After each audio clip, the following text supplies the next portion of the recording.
People of YouTube, my name is Steve Gray and thank you for watching. Today we are talking about Jujutsu Kaisen episode 14, and this threw me off a little bit. I'm gonna be honest with you, a little bit. And the reason that threw me off a little bit was because I was under the impression we weren't getting this episode until next week. So now we're gonna play a game of when I feel like uploading this, because I'm filming this on the day it's coming out, because I can watch it the day it's coming out, and why not film it on the day it's coming out? But I'm only doing one video a day, I should say.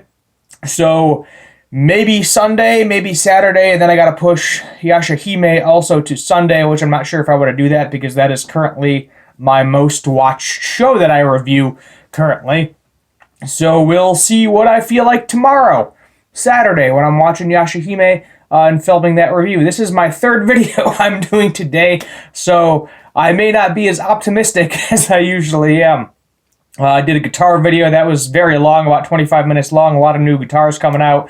I did Promise Neverland as well, and now I'm doing this one, and I know I got another video I got to do tomorrow as well. So the tiredness is real. I drank a coffee Monster Energy that is doing nothing right now. Absolutely nothing. But without further ado, let's get into the review. So we start off with Jogo and a couple of the other curses and the human with the scar on his head. They're all just kind of hanging out. They're in a spa. They're talking. And their new plan is to basically give all of the Sukuna fingers to the Jujutsu Sorcerer's School, so that way Itadori can eat all of them. The higher-ups at the school, including the principal that wants to kill Itadori, which we're going to get further into that a little bit momentarily.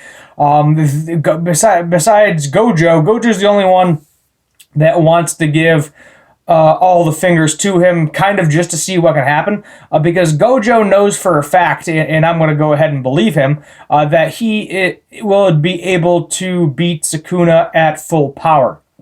Itadori, I believe, has eaten 2 or 3 fingers at this point in time. He's got 17 to go minimum, so that's definitely kind of crazy. I want to say he has 3 in his system so far, if I remember correctly.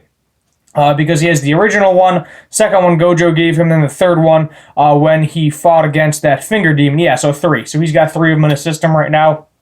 We know currently that the school has 6, and we're not really sure how many fingers the curses have, or the special grade curses have, but they're going to end up going to the school, giving them all of the fingers, or possibly giving Gojo all of the fingers to try to get Sukuna to fully release, to be on their side in order to take over the world and complete their master plan. So that, other than that, we don't really see the curses for the rest of the episode. Gojo and Nanemi are kind of talking, and, Gojo's being his weird, kooky self, and Nanemi's like, good, you gotta have that attitude. Itadori needs that right now.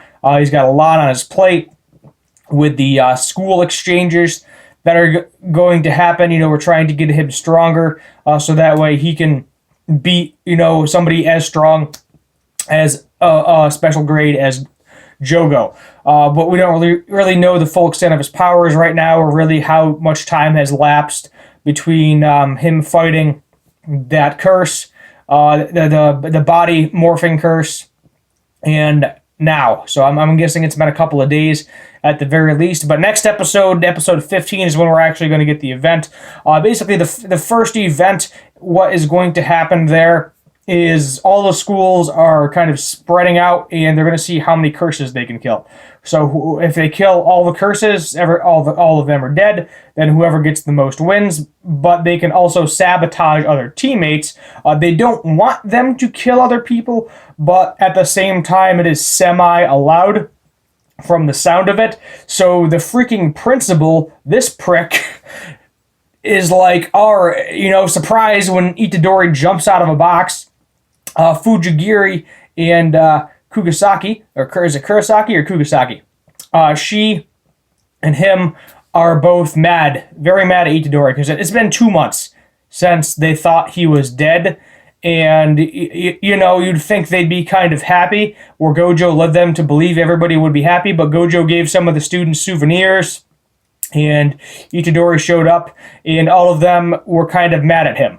But they understand the circumstances because, Gojo and Nanemi decided not to tell anybody because they know that Itadori needed to become stronger to fight people off from killing him, because now it's not only the curses that he has to worry about, it's the freaking higher-ups at the school that he has to worry about. The principal discussed with the other school that they want them to kill him. But based on what Fujigiri said, without cursed energy, Itadori is the strongest out of all of them physically. So I'm not talking about cursed energy, using that crazy magic, but he definitely is physically the strongest out of all of them. So my guess he's going to go against Mr. Muscle Guy. That is going to happen at some point in time, whose name I'm forgetting. We got introduced to so many, there was just a plethora of characters. So I'm not going to remember all the names right now. My laptop's in the background because I got Promised Neverland uploading currently. And then I'm probably going to render this one next, or I may render my guitar video next because that needs to get released tomorrow as well. But we'll see what my release schedule is going to be very soon.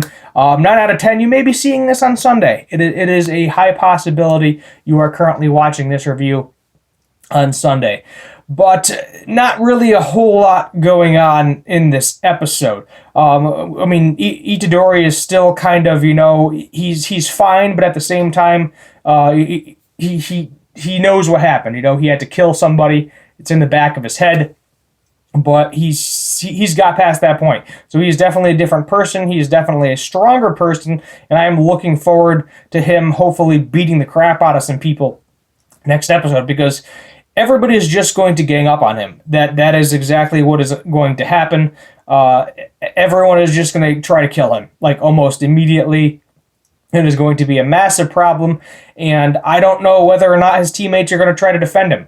They're still slightly annoyed that he didn't say anything, didn't give any hints that he was alive, but at the same time, they are still his friends, so it's a possibility, unless he is strong enough where he can hold his own against everybody, because that would be very interesting to see how that whole situation plays out. The good thing is, though, that plenty of the students the principal talked to, they're not okay with this. They want nothing to do with killing him. They don't want to kill a person.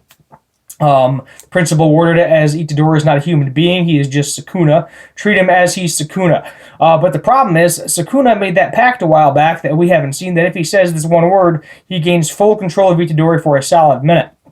So it is a possibility that Sukuna is going to use this opportunity to kill a bunch of Jujutsu sorcerers.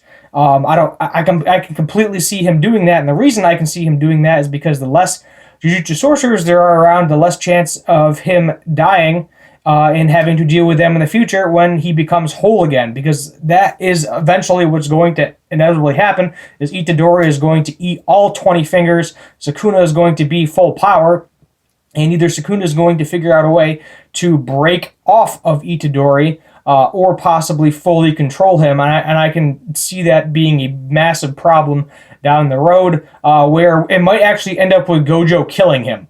That'd be an interesting ending, but I can see it, because ultimately they need to get rid of these cursed objects.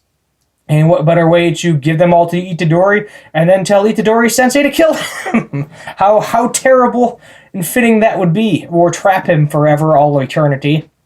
That would be another possibility as well, but who knows? Who knows what might happen? We don't know. It's crazy, and this episode is like a 6 out of 10. If we're rating it, let's be honest here. Wasn't super great. We had a little bit of a break. I think we had a 2-week break between episodes. 10 episodes left. I believe we are getting 24. Promised Neverland, we're only getting 11. And Yashahime, we are getting at least 20. So that threw me off, because as I said, I thought we were getting 14. I thought I was done reviewing that show. I was like, oh, surprise, 6 more weeks at Yashahime. And then Dr. Stone, I believe we are getting 24. So, a couple of these are going to be going on for quite a while at this point. But I am looking forward to all the episodes in the future. A couple of setup. Basically three, almost every single show this week was like a setup episode. Dr. Stone was a setup episode. Ray Zero, kind of a setup episode. Let's see, Jujutsu Kaisen. This is also basically a setup episode. Everything seems. Promise Neverland's a setup episode. I'm reviewing 5 shows here at this point. The only one that I'm confident isn't going to be a setup episode is Yashahime. I know that's not going to be a setup episode, so I'll get some action there. But it does seem like that is the theme of the week, is setup episodes. Kind of building the groundwork for the future. If you got this far in the video, hit that subscribe button down below, turn on that notification bell, leave a like, comment what you'd like me to do for future anime and cartoon reviews. As I said, it's going to be hard to get to your requests right now because I'm reviewing 5 shows, but once Yashahime wraps up, that'll be the first one to wrap up, and then Promise Neverland will fade away as well. With only 11 episodes, hopefully I can do some more fun stuff besides just reviews. I'm still going to try to throw in a final space here and there when we do get new news as well. So, that'd be a Monday and Tuesday thing. Because as of right now, basically the schedule is Wednesday, Thursday, Friday, Saturday, Sunday. You're getting a video. So you're getting 5 videos a week. So I don't want to hear no complaining. No major complaining. But we'll see how long I can keep up with this 5 videos a week thing. Worst case scenario, one of these shows, one of the Friday shows is probably going to be like every other week is what I'll have to do. So thank you for watching. My name is Steve Gray, and as always, have a good one.